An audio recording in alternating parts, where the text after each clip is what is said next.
Stop shopping at Walmart Canada until you watch this. If you've shopped at a Walmart Canada in the last few months and felt like your total keeps creeping up even though your cart looks the same as last time, you're not imagining it, and you're definitely not alone, because right now, in the middle of a trade war between Canada and the United States, with tariffs going back and forth and a Buy Canadian movement that's reshaped how millions of people shop, Walmart Canada is sitting in a strange position. It's one of the biggest grocery and general merchandise retailers in the country, but it's also fully owned by an American parent company, which means every dollar you spend there doesn't just pay for your groceries, it flows back across the border. And while that might not have mattered to most shoppers a few years ago, it matters now, because Canadians are actively looking for ways to keep their money inside Canada. And a lot of people don't realize how many small ways Walmart Canada is quietly working against that, from the labels on the shelves to a loyalty program that barely exists to private label tricks that make you think you're getting a deal when you might not be. Today, we're going through 10 things about Walmart Canada that most shoppers never stop to think about. The maple leaf trick that's confusing people at checkout. The loyalty gap that's quietly costing you hundreds of dollars a year compared to other Canadian stores, the rollback signs that aren't always what they look like, and a basket-by-basket price comparison between Walmart and Canada's own discount chains that might make you rethink where you do your big shop. And by the time we get to number 1, you'll have a real step-by-step example of what happens when a Canadian family actually splits their shopping for 1 month. So let's get into it. Number 10, the maple leaf on the shelf doesn't always mean what you think it means. Since the Buy Canadian movement took off, grocery stores across the country started putting little maple leaf tags near products to help shoppers find Canadian-made goods, and Walmart Canada joined in too. You'll see small maple leaf icons near certain items. But here's the catch. The bar for what counts as Canadian-made can be surprisingly loose. Sometimes it just means the product was packaged or processed in Canada, even if the core ingredients came from somewhere else. Sometimes it means the company has a Canadian head office, while the actual manufacturing happens elsewhere. And because there's no single national standard, every retailer applies the same way, shoppers end up trusting a sticker that doesn't always tell the full story. One shopper in Ontario told us she spent 10 extra minutes in the aisle trying to figure out why 2 nearly identical jars of pasta sauce both had maple leaf tags, but one was made with Canadian-grown tomatoes and the other was just bottled in Canada using imported concentrate. Same tag, completely different product. Your move here is simple. Don't just look for the leaf. Flip the package over and check the country of origin line in the small print. It takes 5 extra seconds and it tells you the truth the sticker won't. Number 9, almost everything Walmart Canada sells under its own name follows the same playbook as the big brands. And that's not necessarily bad, but it's not the automatic win a lot of people assume either. Walmart's Great Value line covers everything from cereal to cleaning supplies to frozen vegetables, and like most private label lines, a good chunk of it comes out of the same factories that produce name brand products, which sounds great until you compare it to what Canadian-owned grocers are doing with their own house brands. Loblaw's No Name and PC lines have been around for decades. They're deeply established, regularly reformulated based on Canadian taste testing, and in a lot of categories, they're priced lower than Walmart's Great Value equivalent sitting on a similar shelf. One viewer sent us a photo comparing a bag of frozen mixed vegetables. The Great Value bag at Walmart was $4.97. The No Name bag at her local discount grocer was $3.49 for a similar size. Same vegetables, similar packaging, more than $1 of difference. Because Walmart's private label strategy was built around the US market first and adapted for Canada second, it doesn't always have the decades of local price tuning that Canadian chains have baked into their own brands. So the lesson isn't that Walmart's house brand is bad, it's that assuming it's automatically the cheapest option in the store is exactly the kind of assumption that's quietly costing Canadians money every single week. Number 8, those big yellow rollback signs are doing more psychological work than most people realize. Rollback signs are everywhere at Walmart, on shelves, end caps, even hanging from the ceiling, and they're designed to trigger one specific feeling, that you just caught a deal that won't last. but a growing number of Canadian shoppers have started screenshotting prices over time, and what they're finding is that some rollback items aren't actually lower than the regular price was a few months earlier. The price gets nudged up quietly, then a rollback sign brings it back down to roughly where it started, and suddenly it feels like a discount when really it's just a return to normal. On top of that, 2025 and into 2026 have been brutal years for shrinkflation across the Canadian grocery industry. Package sizes have been quietly shrinking while prices stayed flat or crept up slightly. A box of crackers that used to be 350 grams is now 300. A bag of chips that used to feel full now has noticeably more air in it. And a rollback sign on a smaller package can look like a great deal per item, while actually being a worse deal per gram than what you were buying a year ago. One shopper in Calgary told us she kept buying the same brand of coffee because the rollback sign made it look like the best price in the aisle, until she checked the price per 100 grams against a Canadian-owned store down the street and realized she'd been paying more the whole time. Your move is to ignore the sign completely and look at the small print, the price per unit, per 100 grams per liter. That number doesn't lie. The big yellow sign sometimes does. Number 7. This is the one that quietly costs Canadians the most over a full year, and almost nobody talks about it. Walmart Canada's loyalty program is thin compared to what other major Canadian grocery chains offer. While Walmart has leaned on its app mostly for price checks and occasional digital coupons, chains like Real Canadian Superstore, No Frills, Shoppers Drug Mart, and Esso are all connected through PC Optimum, a points program that rewards you on almost everything you buy and regularly runs bonus point events that can be worth $20, $30, even $50 in a single week if you stack the right purchases. Those points convert directly into real dollars off your next grocery bill. No gift cards, no complicated redemption, just scan and save. A family that does their big weekly shop at a PC Optimum store and pays attention to bonus offers can realistically rack up $200 to $400 a year in points that function exactly like cash. Walmart Canada doesn't have an equivalent program at that scale, which means every dollar spent there earns nothing back beyond the purchase itself. One mom in the Vancouver area told us she switched her weekly shop from Walmart to her local superstore, mainly for convenience, and only noticed the points adding up after about 2 months when she redeemed almost $90 in PC Optimum points on a single grocery run without changing her spending habits at all. That's not a coupon. That's not a sale. That's money that was already there waiting for her. And Walmart shoppers are leaving it on the table every single week without knowing it exists.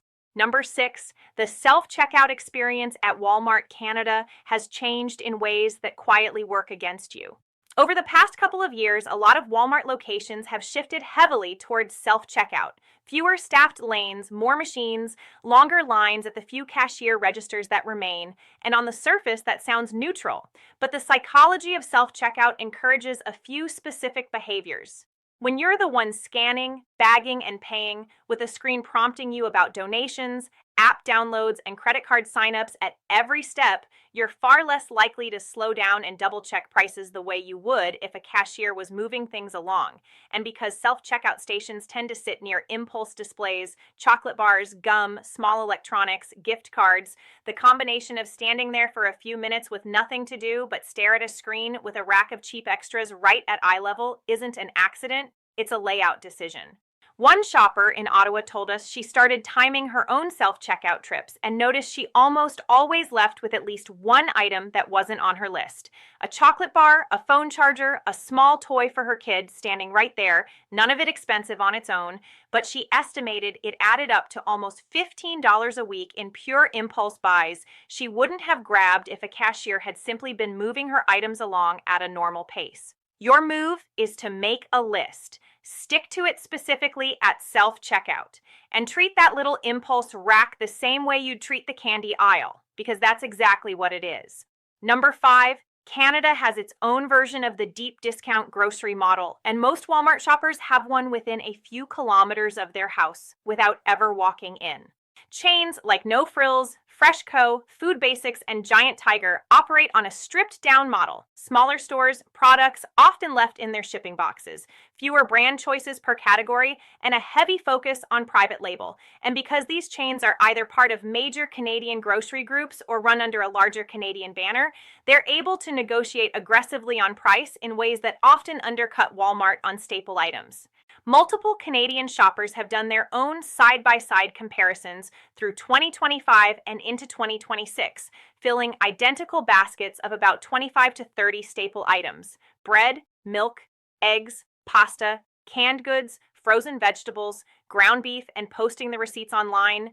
And the pattern that keeps showing up is that a basket costing somewhere around $85 to $95 at Walmart often comes in closer to $75 to $80 at a No Frills or Freshco for the same items. That's not a huge gap on any single item, a few cents here, 20 cents there, but across a full basket, it adds up to roughly 10 to 15% less every single week. And because these stores sit inside the broader Canadian grocery ecosystem, shopping there during the Buy Canadian movement also means a larger share of your money stays inside Canadian-owned companies, which for a lot of shoppers right now isn't just about price, it's about where the money actually goes after it leaves your wallet. Number 4, if you're a Walmart shopper who's never seriously considered Costco because of the membership fee, it's worth doing the actual math, because for a lot of households, the math doesn't work the way people assume. A basic Costco membership in Canada runs around $60 a year, which sounds like a real barrier until you break it down.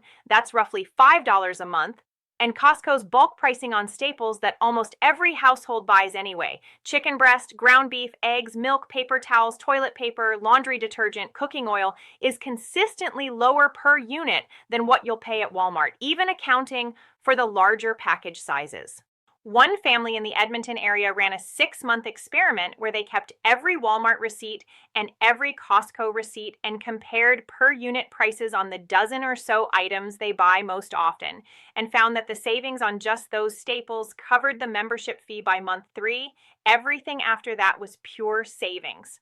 On top of that, Costco's food court and gas station, where available, often run at prices noticeably below Walmart and most nearby gas stations, which for a family doing a fill-up every week or two adds even more to the gap.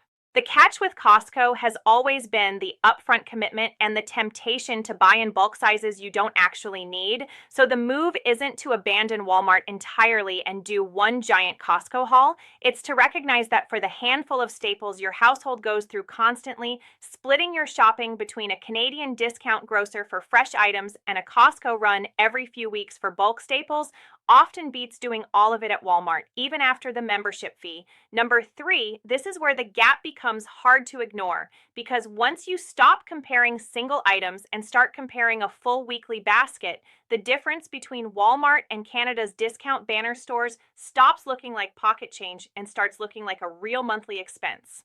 Through 2025 and into 2026, as tariffs pushed costs up across the entire Canadian grocery supply chain, every major retailer raised prices, but not at the same speed or by the same amount, and several independent comparisons built around a standard 30-item basket, the kind of stuff a typical family buys every week: bread, eggs, milk, cheese, chicken, ground beef, pasta, rice, canned tomatoes, frozen vegetables, fruit, cereal, coffee, and basic cleaning supplies, found that the same basket consistently came in somewhere between 10 and 20% cheaper at No Frills or Real Canadian Superstore compared to Walmart, depending on the region and the week. Take a family spending around $160 a week at Walmart on groceries. A 15% difference is $24 a week, which doesn't sound dramatic on its own, but multiply that across 52 weeks and you're looking at over $1,200 a year just from choosing a different store for the exact same list. No coupons, no special app,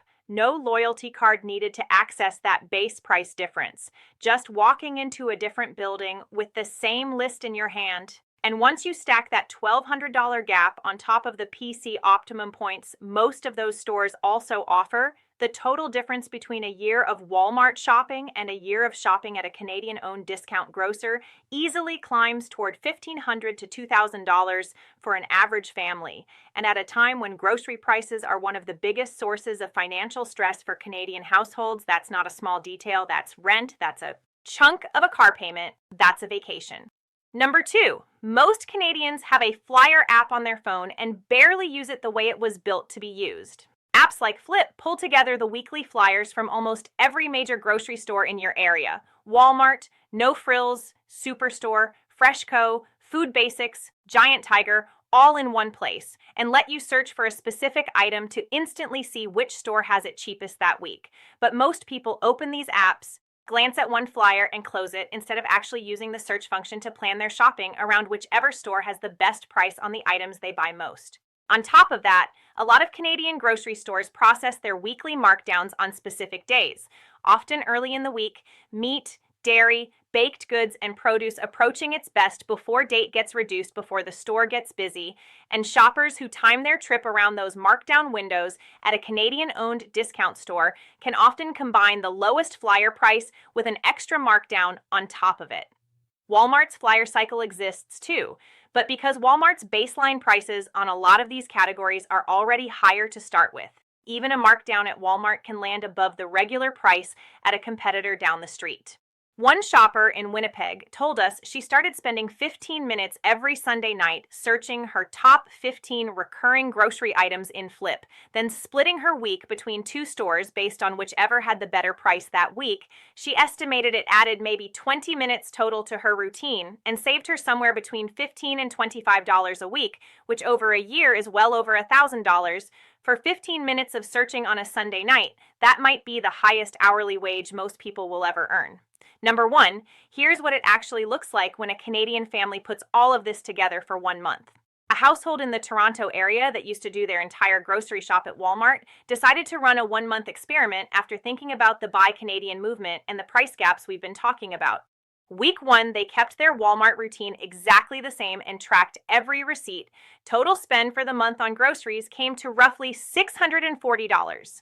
Week 2, they downloaded Flip, spent about 15 minutes on a Sunday comparing prices on their 15 most common items, and split their shopping between their usual Walmart and a nearby No Frills, putting their big basket items, meat, dairy, produce, and pantry staples, through No Frills, while only picking up a handful of household items at Walmart. Week 3, they signed up for PC Optimum, started checking for bonus point offers before each trip, and timed one shop around the store's early week markdown window, picking up reduced price chicken thighs and a tray of markdown bell peppers that they froze and used through the week. Week 4, they added a single Costco run for the bulk staples their household goes through constantly: a large pack of chicken breast, a case of canned tomatoes, a big bag of rice, and bulk coffee, mentally spreading that cost across several weeks of use. By the end of the month, their total grocery and household spending across all 4 stores came to just under $520, compared to the roughly $640 it would have cost to buy the same items at Walmart based on their week 1 baseline, a difference of about $120 in a single month, without coupons, without buying less food, and without spending dramatically more time, just by spreading the same shopping list across the Canadian-owned stores that happen to be cheaper for each category. Multiply that by 12 months and you're looking at close to $1,400 a year, money that stayed in the household's pocket instead of flowing across the border through a single store's till, and at a time when grocery bills are one of the biggest pressure points for Canadian families, and when the Buy Canadian movement has made a lot of people think harder about where their money actually goes. That kind of shift doesn't require a boycott, a protest, or one dramatic decision. It just requires knowing what most Walmart shoppers in Canada don't know yet, which is exactly what we just walked through. Walmart Canada isn't going anywhere, and for some households, depending on location, it's still going to be the most convenient option for certain things. This isn't about never setting foot in one again. It's about understanding that Walmart's prices, loyalty program, and labeling aren't automatically the best deal just because the store is big and familiar. And in 2025 and into 2026, with tariffs reshaping prices across the entire Canadian grocery industry and the Buy Canadian movement giving people a reason to look look closer at where their money goes. The gap between Walmart and Canada's own discount grocers, loyalty programs, and bulk retailers has never been more visible or more worth a few extra minutes of attention. So before your next big shop, open that flyer app. Check for the PC Optimum bonus offers. Flip the package over and read the actual country of origin instead of trusting the sticker, and ask yourself whether that rollback sign is really telling you something new or just bringing the price back to where it used to be. Drop a comment and let us know which Canadian store has surprised you the most with how much cheaper it is than Walmart. Or if you've already made the switch, tell us how much you ended up saving. And if someone in your life is still doing their entire weekly shop at Walmart without realizing how much they could save just by splitting it across a couple of Canadian-owned stores, send them this video, because that $1,200 to $1,400 a year doesn't show up all at once. It shows up $5 and $10 and $20 at a time every single week for anyone willing to pay a little bit of attention.